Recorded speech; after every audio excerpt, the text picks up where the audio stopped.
Let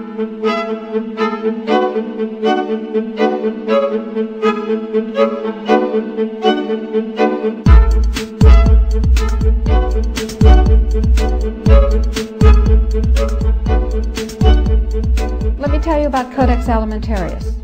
Let me define it for you.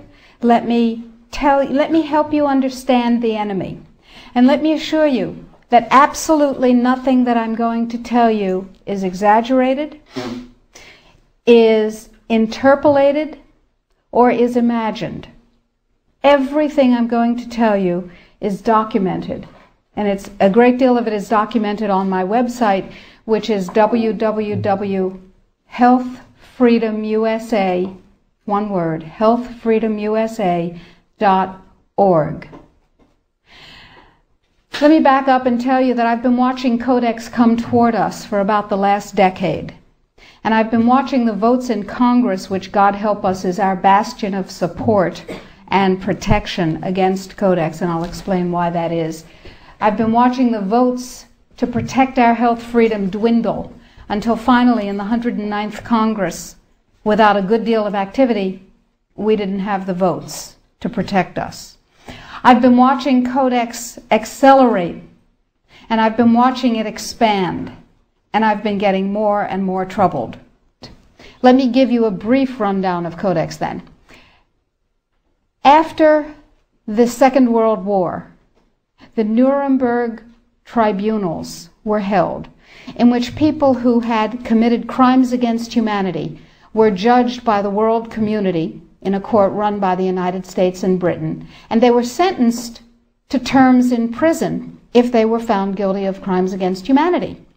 One of the people found guilty of crimes against humanity was the president of a huge industrial megalith called I.G. Farben. I.G. Farben produced the gas used in the gas chambers, Cyclone B. They produced the steel for the death camps and the railroad lines. They produced the munitions. They produced chemicals. They produced all kinds of stuff. They produced pharmaceuticals.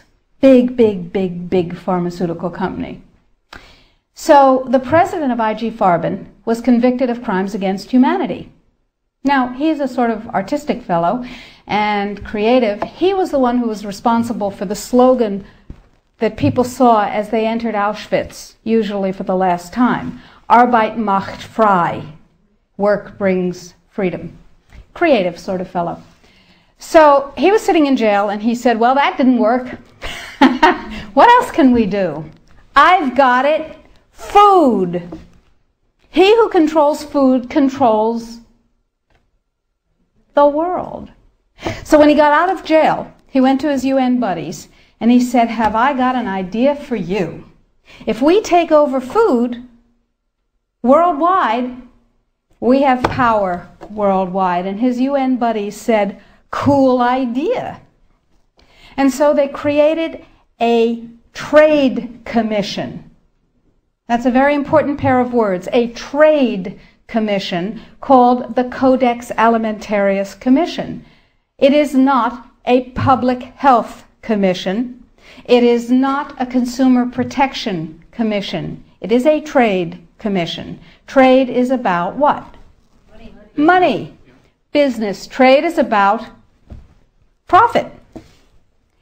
Well, they said in 1962, we're going to work toward total global implementation of Codex Alimentarius on December 31st, 2009.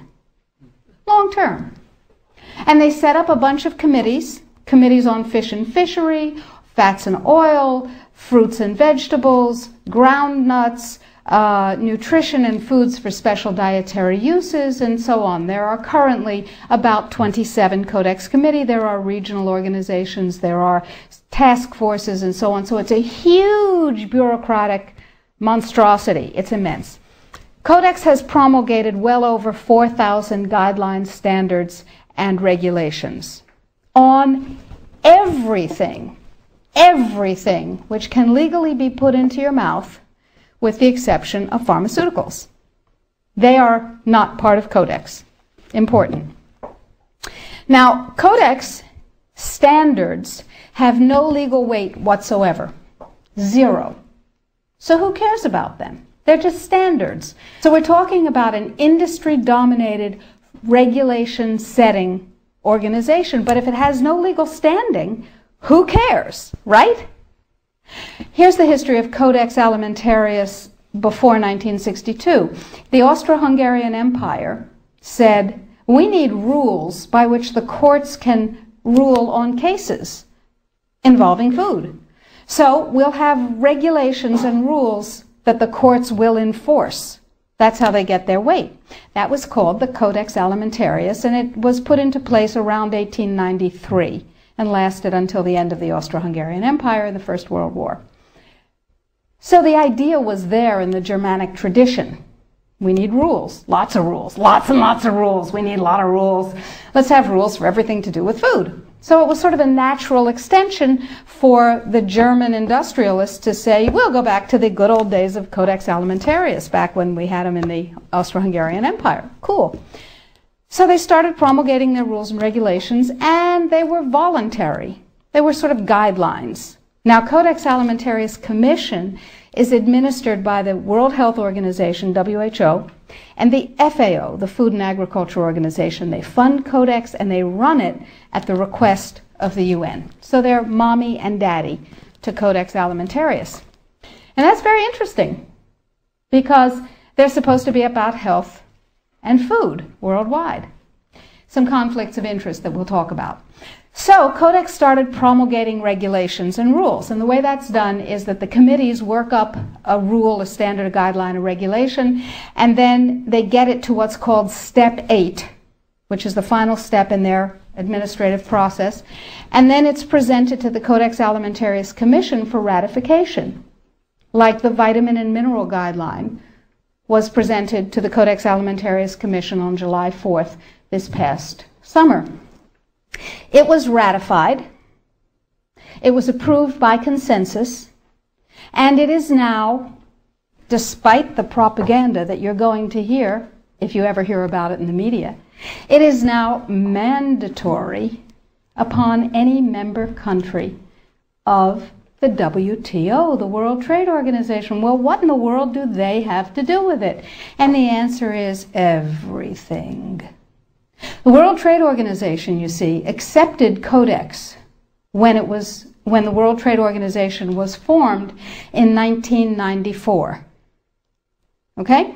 They said, well, how are we going to decide trade disputes around food if we don't have a set of rules? I know, we'll accept the Codex Alimentarius rules. And all the members of the WTO worldwide will, get ready for an Orwellian term, harmonize with our standards, with the Codex standards. Harmonize. I suggest you capitalize the first 4 letters in your mind.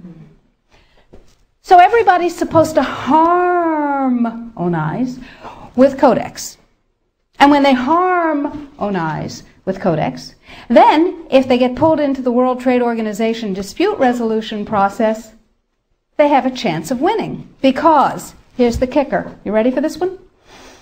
If 2 countries go into the World Trade Organization dispute resolution process, and one of them is Codex compliant, and one of them is not Codex compliant, the one that is Codex compliant automatically wins regardless of the merit of the case. People are using Codex compliance as a weapon in a much bigger economic battle.